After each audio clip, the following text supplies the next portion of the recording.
Well, I think you heard a lot of remarks out there, and yeah, I'm just, again, very humbled and grateful to be here, living another dream of mine to represent this amazing athletics department and this amazing state, and a place that just means so much to me and my family. So just really excited to get going and get in the gym for our first practices and get to know this team.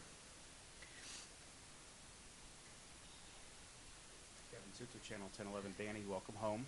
Thanks. How do you wrap your mind around everything that's transpired over the past week, and then even being welcomed here to the Devaney Center as Nebraska's head volleyball coach? Yeah, it's pretty tough to wrap your mind around it. And like I said, looking at this stage, I was like, this is crazy. This is a bit much. And but at the same time, just it's an honor to be part of a place that cares so much about the sport of volleyball and continues to push the limits and shows everybody what can be done and that it works and people care. So again, really grateful, and just having John Cook around and being so supportive. It's meant so much and given me a lot of confidence, and just has made this transition seamless and exciting and not nerve-wracking or scary. So. Coach Jake Bartecki out of News Channel Nebraska in Beatrice. First off, welcome home. Thank you. I got to ask, there's a lot of good things going on with Gage County right now in the sports world. You got Cam Jurgens in the Super Bowl Sunday, and now you're the coach here at Nebraska.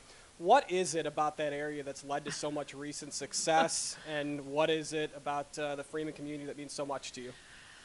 I couldn't tell you what's led to all the success in Gage County.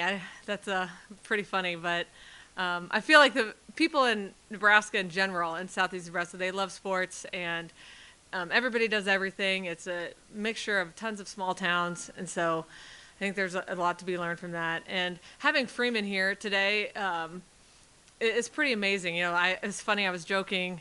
They got out of school at noon, so of course they're all going to come.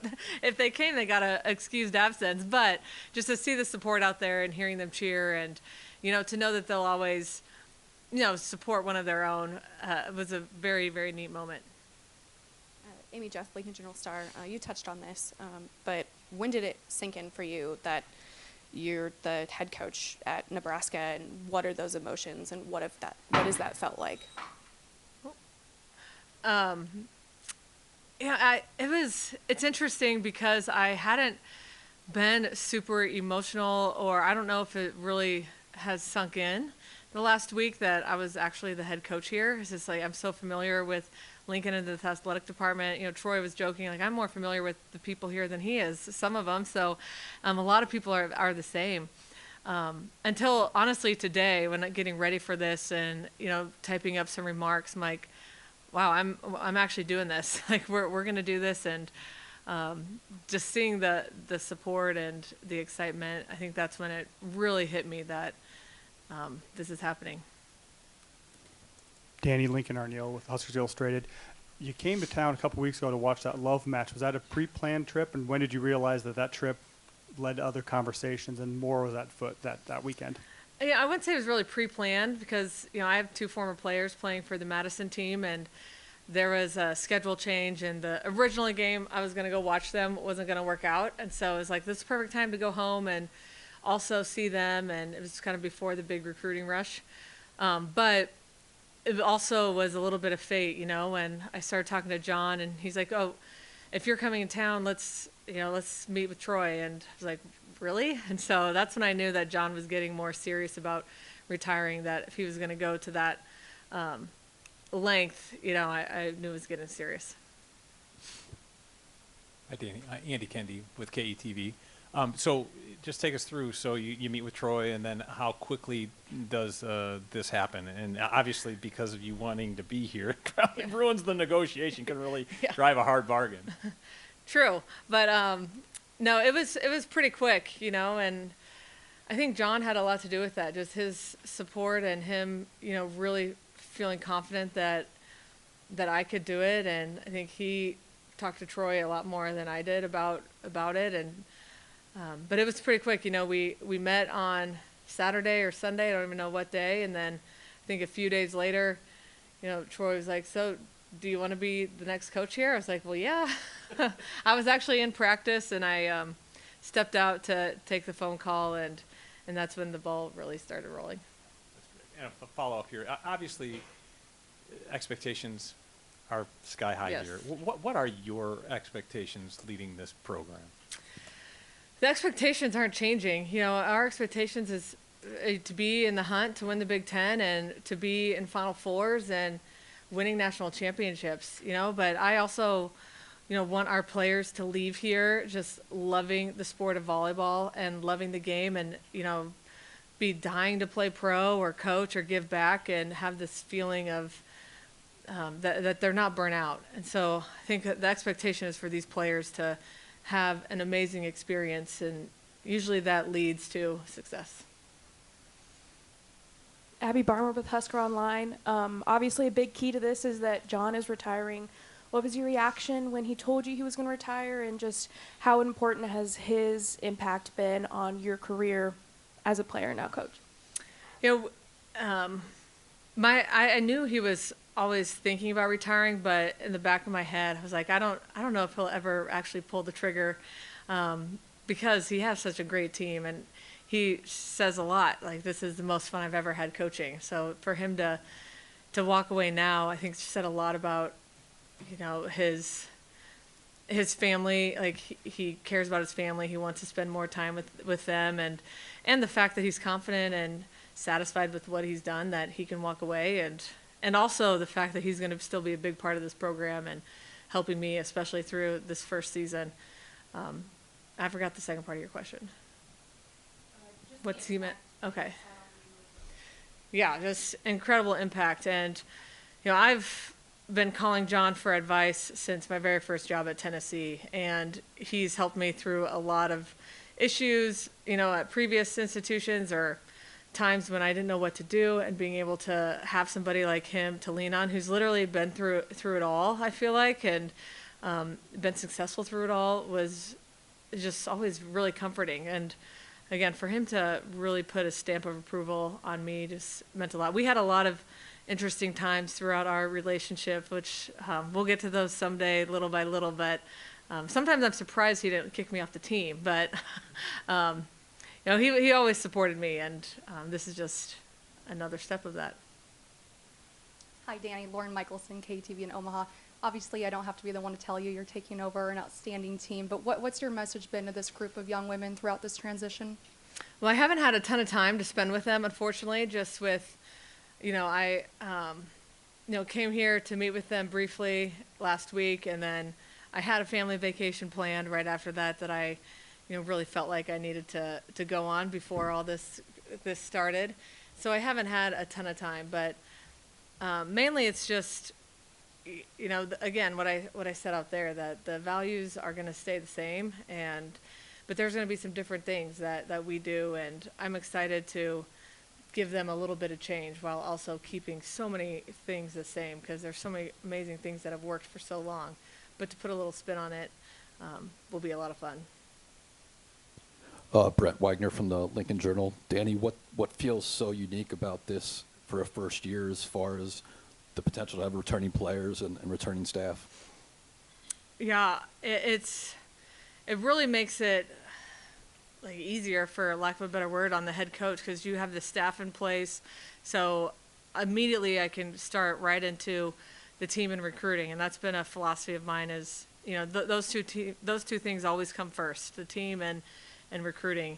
So I don't have to worry about little things here and there, because I know the staff is taking care of that, and they're ready to work, and they want this team to be successful, no matter if it was John or myself as the head coach.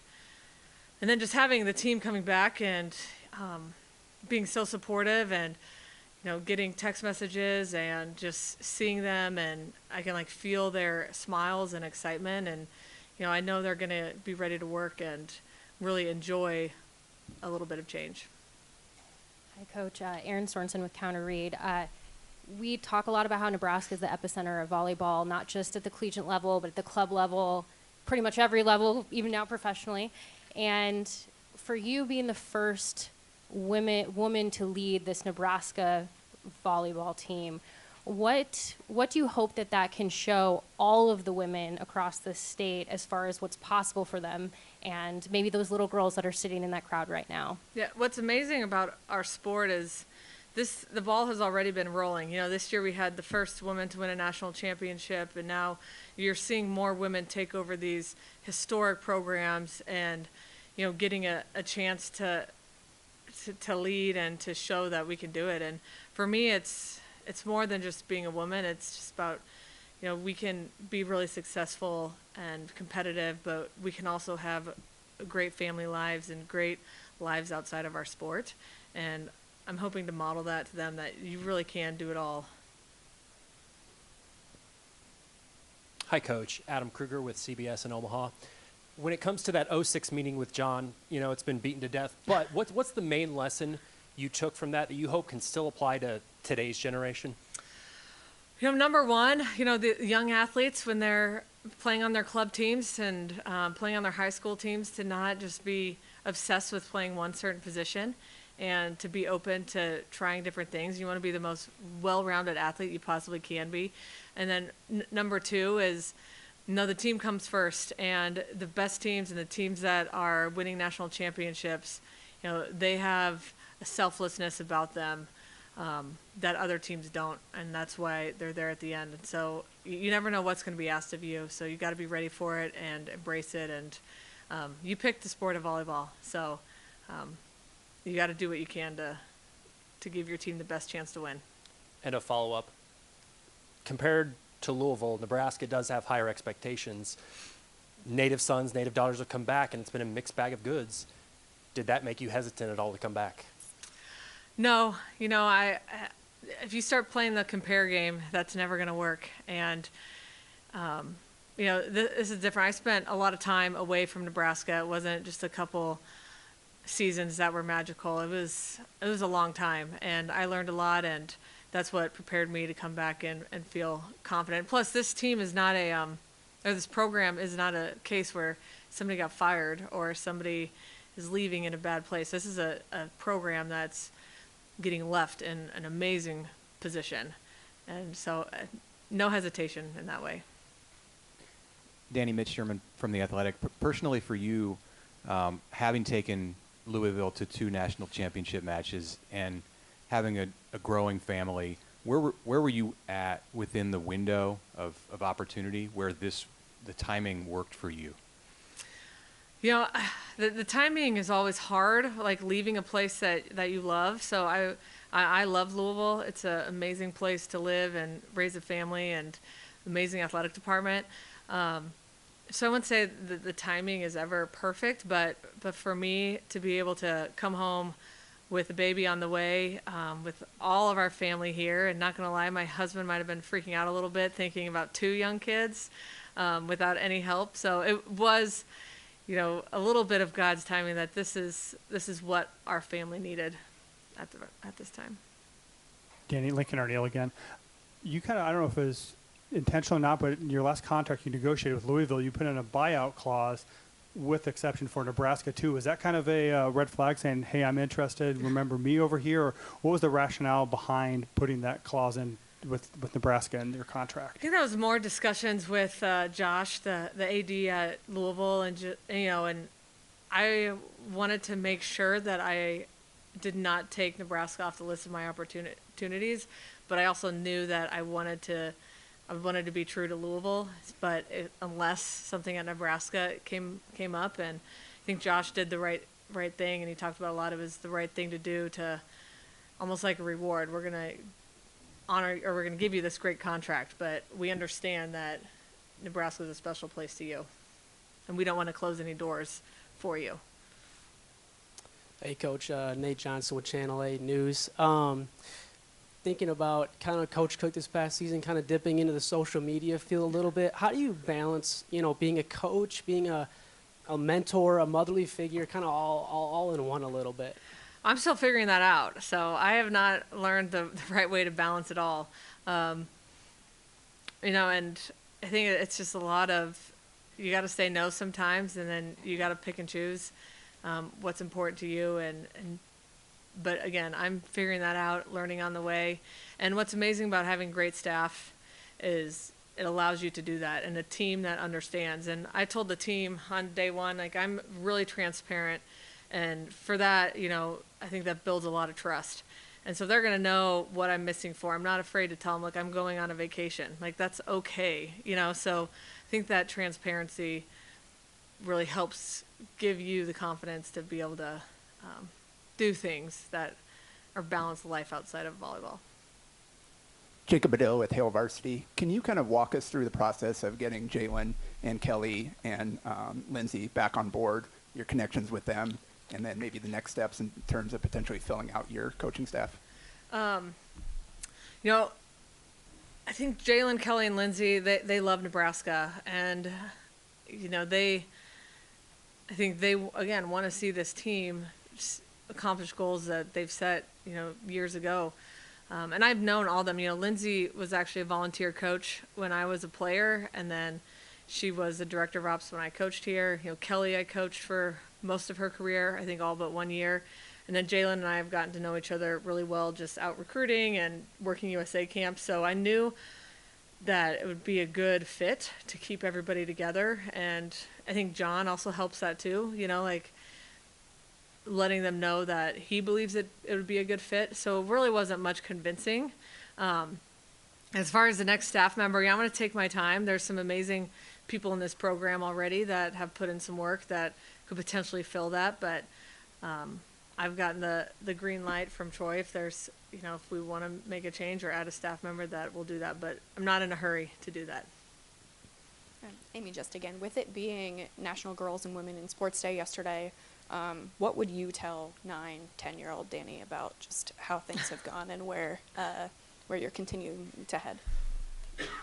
I would tell 10-year-old Dani to always dream big and not give up, and make sure that you are prepared, or that you can handle the good and the bad times, and also to remind her that in sports there's a lot of high highs and a lot of low lows, but at the end of the day, this is a game that brings so many people joy and love, and it can unite people. It's such an amazing opportunity to be a big part in the sports world. Kevin Suits again, Dani. John, when he announced his retirement last week, he said something about the new challenges in volleyball are for you to figure out.